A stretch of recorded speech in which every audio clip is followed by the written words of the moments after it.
Hello students, it's good to see you again. Welcome to the History Chapter 2, Part 2 from Trade to Territory.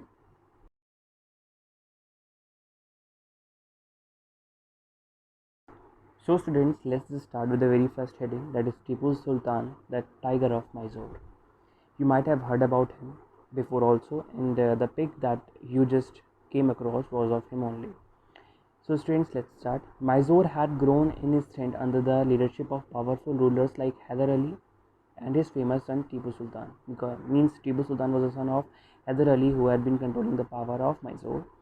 And in 1785, Tipu Sultan stopped the export of sandalwood. Means he whatever export and import was being done with the other East India Company, he stopped all of them and he just established a good relationship with French people, and also told that they like the merchants not to do any kind of export and import and trading with the East India Company. By shaking hands with the French industry, he modernized his army with good weapons and good efforts.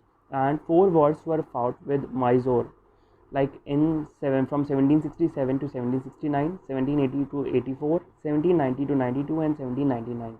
These were known as Anglo-Maratha wars. And the last one was the most worst one, as we lost a great leader and a great warrior, as Tipu Sultan was killed defending his capital Seringapatam, that was in Mysore. The former ruling dynasty of the Wadiyars placed and a subsidiary alliance was imposed on the state. Means a kind of treaty was imposed on the state that they had to follow the particular treaty. Students, this is the picture of fourth Anglo-Maratha wars that was fought with the East India Company and the Tipu Sultan. So students, like after the defeat of third battle of Panipat in 1761, they divided into many segments so that they can fight while being at different places, and they got divided into Sindhya, Holkar, Gaikwad and Bhonsle, and they were being guided by the one principal. And Anglo-Maratha war were fought between these and the company. Like the first war when it took place in 1782, like they had to sign a treaty for that, and when the second war Anglo-Maratha war took place in 1803 to 1805, then they had to give some portion of Orissa and territories north to the Yamuna river, including Agra and Delhi. They had to give it to them. The third Anglo-Maratha war of 1817 and 1819 crushed Maratha power. Means they were completely irrelevant and they were not too strong enough to fight against them, and that's why they had to lose the control over that particular areas.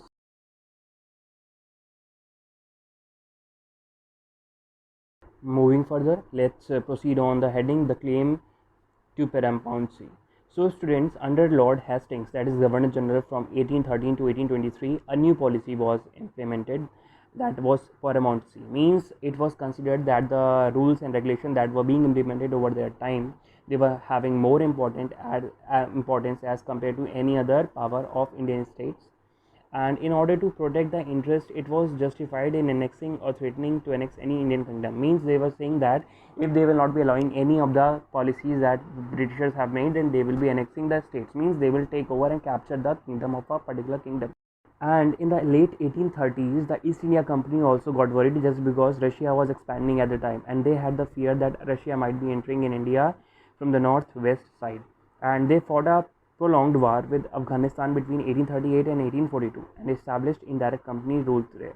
Means they actually established their rule also in Afghanistan, and Sindh was taken over in 1843 by East India Company.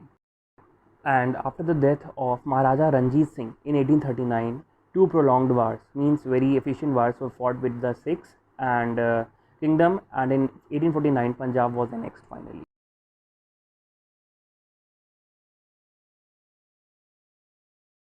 So students, here comes our next heading, that is doctrine of lapse, and one of the most important heading and one of the most important part of history as well. So let's pay attention.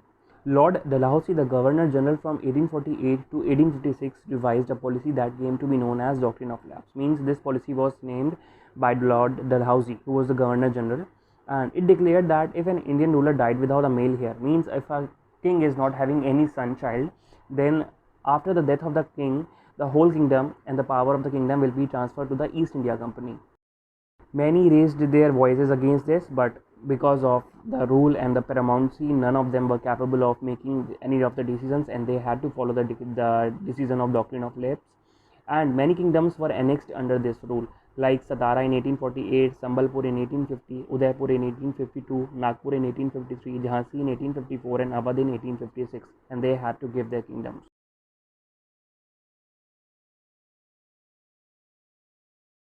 Now students, let's know about the company army.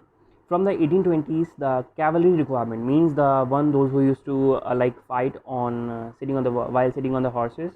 Requirements of the company army declined because the British Empire was fighting in Burma, Afghanistan, and Egypt. At that time, when the demand came, these forces were were divided into these kind of places and were armed with muskets and matchlocks. These are kind of equipments. In the early 19th century, the British began to develop a uniform military culture. Means like now the soldiers were given a particular uniform to wear and then only they were supposed to fight with. The soldiers were given European style training and were subjected to drill and discipline. Means whatever they had to do, they have to do in a kind of disciplined manner and in a proper manner.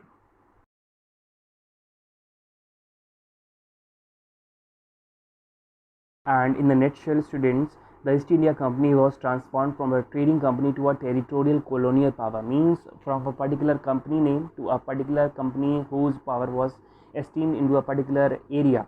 By 1857, the company came to exercise direct rule over about 63% of territory and 78% of the population of the Indian subcontinent. Means it was growing with a very fast speed and it had taken control over 63% of the territory, means land, and 78% of the population was under the control of East India Company. So students, I just hope that you all might have paid attention. Just go through the lecture properly and make notes and try to collect the internet stuff also so that you can have a brief review about all this. Thank you for watching patiently and paying attention.